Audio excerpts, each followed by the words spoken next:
What up, YouTubers? Chef John here at the worldwide headquarters for recteq. So happy to be here. It is barbecue month, and today it's all about the ribs. That's right. I'm going to be taking you in depth about the most common mistakes people make with pork ribs. All right, so first things first, let's just talk about the piggy, right? The dynamics of the piggy and show you where our ribs are actually coming from, right? Okay, so you see the loin right here, right? So right under the loin, I would say right where that spare rib is, that's where your baby backs are coming from here up, right? Baby backs right there, from all the way down, all the way up, in between there. Now the spare is gonna come from the bottom of that all the way down. See how it has that like hangy kind of belly meat? That's why it looks like that triangle shape. That's where you get it from, right? So now that we know where it comes from on the pig, let's go ahead and talk about the differences in these. Now, I would say the main difference between spare ribs and baby back ribs are you don't really have to do a lot to the baby back ribs. You don't have to do a lot to them. You can just season these bad boys. There's not a lot of trimming to do on these things, right? You could pull the membrane if you're a membrane puller, or you can leave it on there as well. But you can really just season these and put them directly on the grill and they're ready to go, right? Super easy. That's what makes baby back so attractive, is they're really easy. Now, this is a full spare rib, right? Now we're gonna transform this into a St. Louis cut spare rib, but if you go to the grocery store, you pick up a spare rib, a full spare rib, this is what it's gonna look like, right? It's gonna have this little hangy, flappy thing on here. It's gonna be really thick on one side and kind of thin on the other. It's gonna have these wicked looking bones right up here.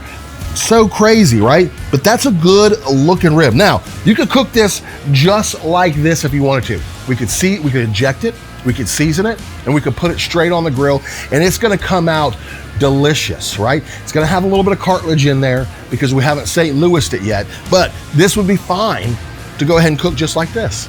Let's make this spare rib a St. Louis rib. Now, I would say one of the most common mistakes when making spare ribs into St. Louis cut ribs is not having a sharp knife. You need an extra sharp knife, all right? So that's the first step. The second step is we want to identify where these bones are, right? So you see we have this crazy cartilage. Sorry, Josh. You see we have this crazy cartilage that comes up here, right? Now, this cartilage is gonna run straight down in a line. So what I want to do first off is take off this flappy stuff. Anything that's going to be hanging is going to burn. So that's the first tip I want to give you with ribs. Anything that hangs over is going to burn, right? So we're just going to put this to the side. See how we have it's nice and smooth now, right? We've cut that flappy part off really well. Haven't dug into any of the meat. You don't want to do that. I would say the second mistake is making shiners, right? A shiner is when the bone pops through the silver skin and the muscle, right? So no shiners there. We didn't cut into that.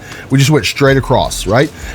Next mistake is when people want to take the membrane off, they're just pulling at it with their fingers, right? They're just pulling at it with their fingers. That's a no-no. What you want to do is get yourself some handy dandy paper towels, right? And we're just going to start on the end, and we're just going to gently start tugging at this. Now the paper towel, because it's dry, it gives you a better grip on this membrane, right? If you don't get it off in one piece, it's okay. Just start back on that one bone on the end. That's where I like to start. And I just start pulling it up, right? I like to roll my paper towel up inside the membrane. Kind of gives me something to grip onto. Easy peasy, lemon squeezy. Right, now look how great that looks, okay? Now I know you're saying, Chef John, but we haven't done any knife work yet. Okay, well, we're just getting everything prepped up. So now what we're gonna do is, I'm just gonna start on this end and I'm just gonna cut a straight line all the way down, just like that, right? Now what I've done is I've evened this up with the cartilage. You can see the cartilage in there. So I'm cutting right through the middle of that cartilage, right? Sharp knife, following that line straight down.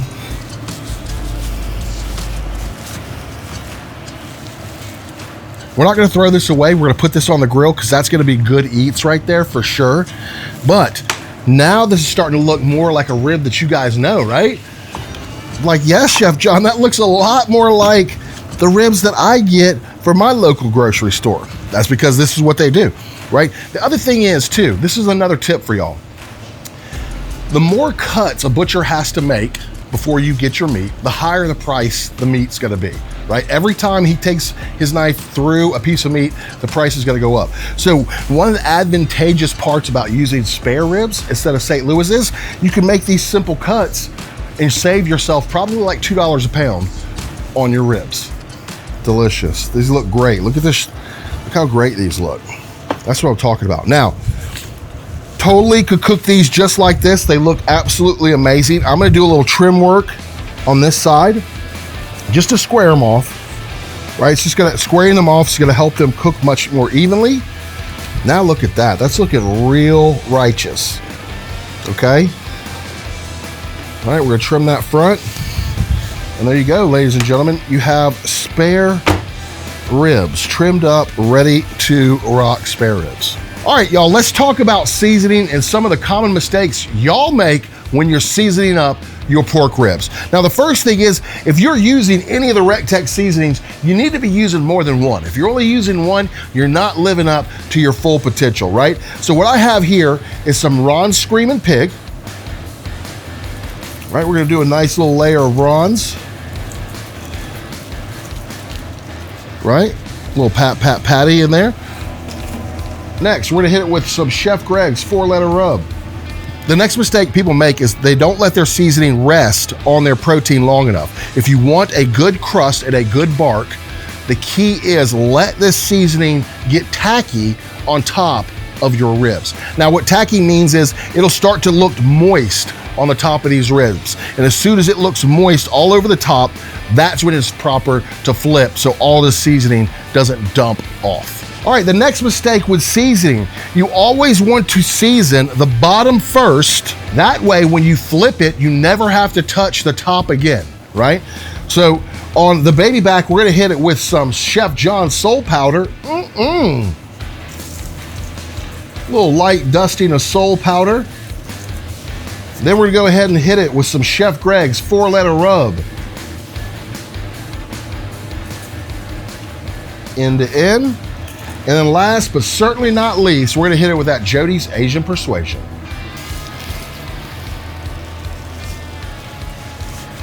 We're gonna wait for about 15 minutes for this to get tacky, and then we'll go ahead and flip these ribs.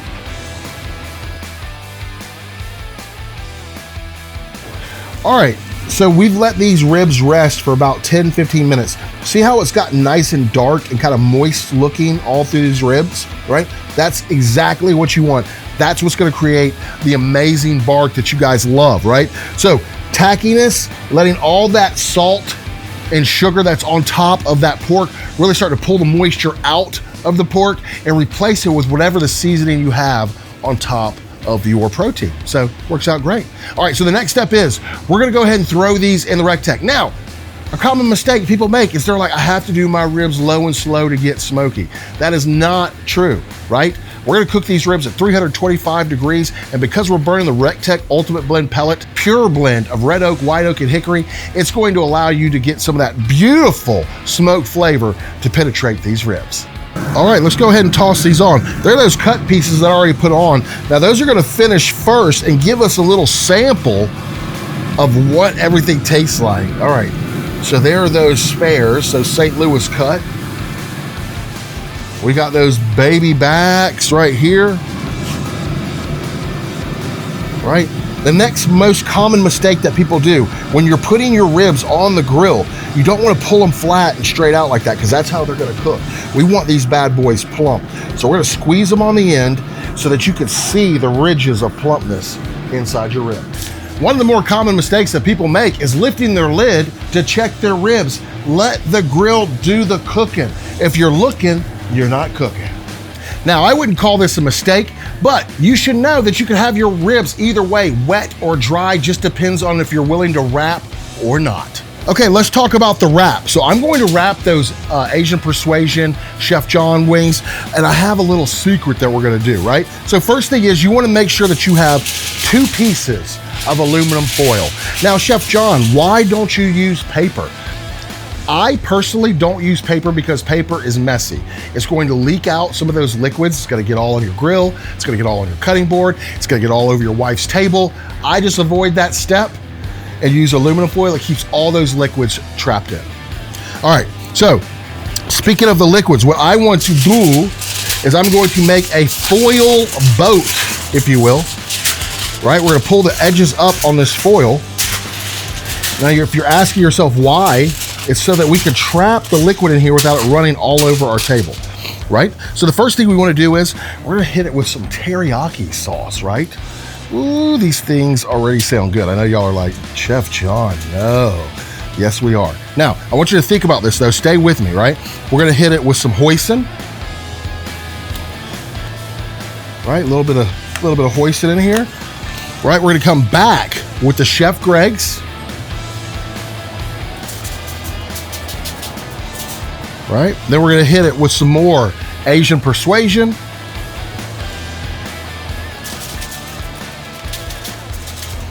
And last but certainly not least, that salt powder, right? So we're gonna get all our rubs that we put on there back in our wrap. Now, let's think about this. So we have a lot of sugar in the rubs. We have sugar in the teriyaki. We have sugar in the hoisin. There is a chance that this may burn, right? So, little chef tip for you. We're gonna take chicken stock,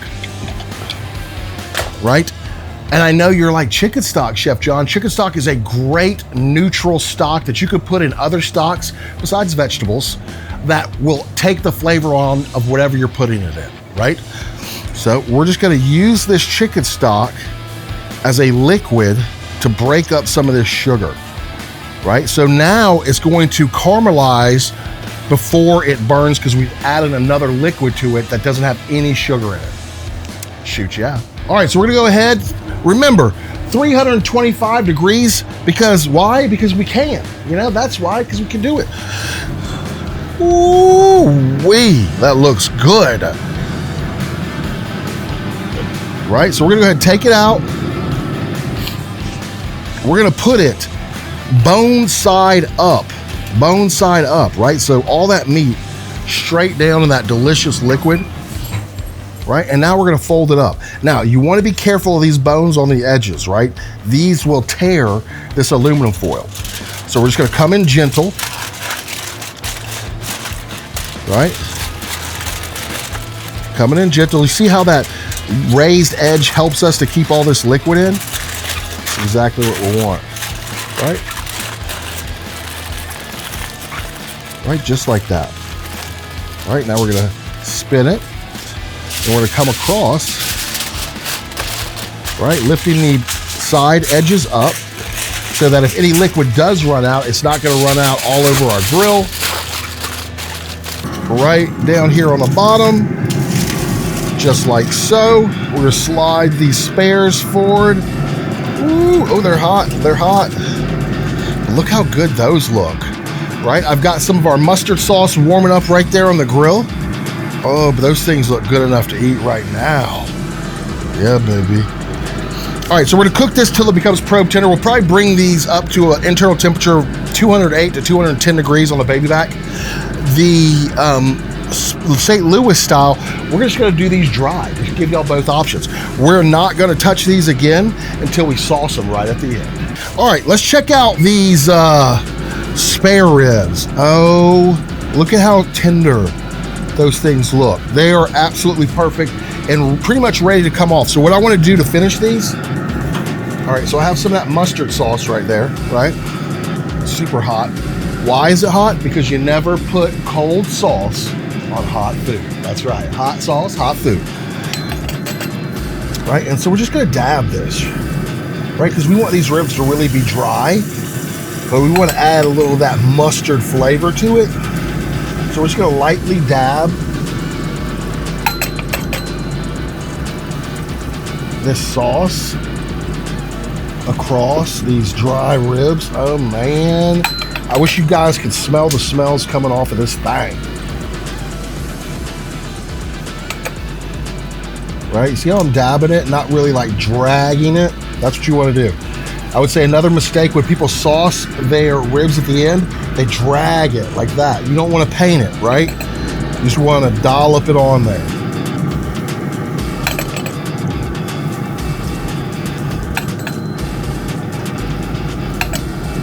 Right? So you just let it kind of like drain to the area that it wants to kind of go to. It's perfect.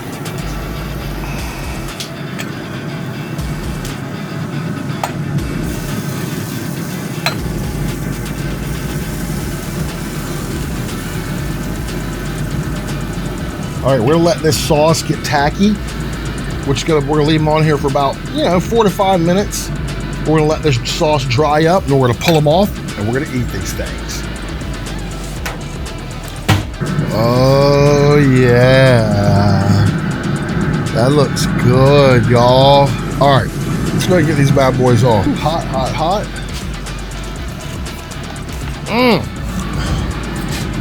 That's what I'm talking about. So what I like to do is, I like to flip these over so I can see the bones, right?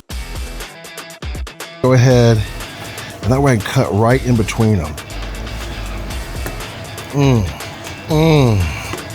Oh, yes, Lord, yes, Lord. Now you definitely would like for these ribs to rest before you cook them traditionally, Don't cut them up, just put them on the cutting board, let them rest for probably like 10, 15 minutes before you cut them. This will help ensure that they stay juicy and moist on the inside. All right, let's go ahead and check these bad boys out. We're gonna go straight over to this wire rack.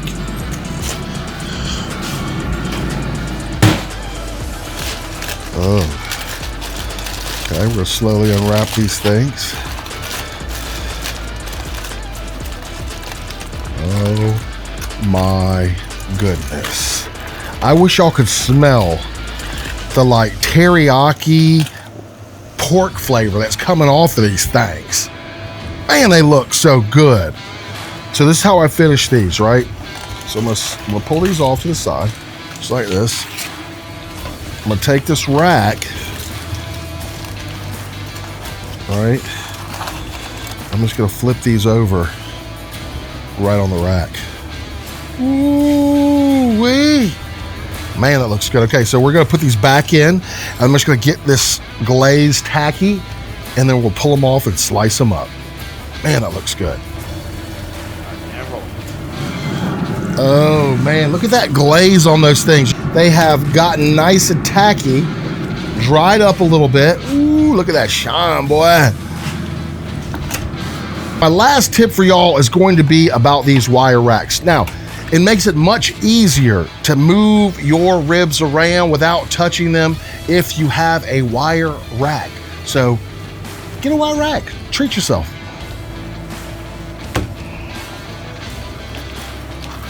Oh yeah.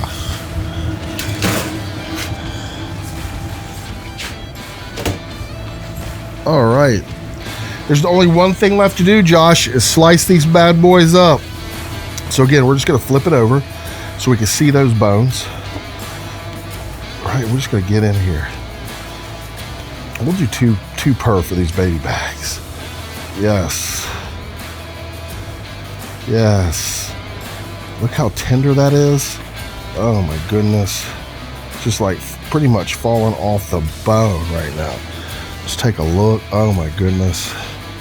Oh, come on. Woo, that looks so good. That's what I'm talking about, y'all. Dry or wet, you cannot go wrong if you follow these easy tips to making delicious ribs. I'm Chef John. Thank you for tuning in. We'll see you at the recteq.